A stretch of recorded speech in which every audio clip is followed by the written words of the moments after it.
Hey, what is going on, guys? It is your boy here, of course, the combat consultant, the soundboard god, Jacob Cooperman, and today I figured we'd review some videos of Sneako hitting pads, considering the recent controversy he's gone through with Penguin Z0, where in my personal opinion, Charlie absolutely demolished him. But pound for pound, I want to take a look at Sneako's form, because Brandon Buckingham, a guy who's competed in influencer boxing, is now calling him out and has called him out in the past. If I am to believe what I've been told on the internet, they're both similar height and size. I think Sneako's 6'2", 170. So I have some videos here of him just waxing the pads. I'm going to give my honest thoughts, my opinion, my critique on his breakdown. So there's two things that kind of pop off, or maybe even three things that pop off the page to me. One of them is how tight in Sneako's elbows are. That's actually really good. That's something that I have trouble with when I train, is keeping my elbows in tight.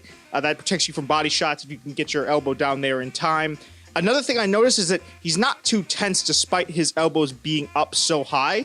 He seems to flow. He understands the footwork well. You see when he throws a hook, he dips his hips and he turns that front leg in. And that's really, really important as to the technique. So you'll see it here. Boom. See that? His front leg turns and he dips into his hips. For a guy that's been training, I'm not sure how long he's been training, his technique is pretty solid.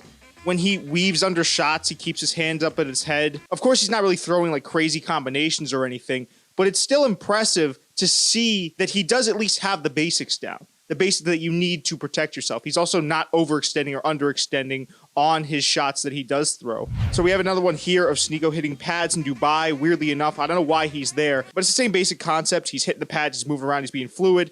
He's trying to use his footwork to walk in and set his shots up. This is what a lot of influencers do when they want to show people that they at least somewhat know how to box. And while it is definitely impressive, I feel like it's easy to look good on pads somewhat. There are guys like Aiden Ross, unfortunately, that don't even look good on pads. But if you have the basic skill set or the basic understanding of how the physicality and the motion of boxing works, the mechanics of boxing work, I think you could look good on pads. The same thing, he's keeping his hips square to his trainer.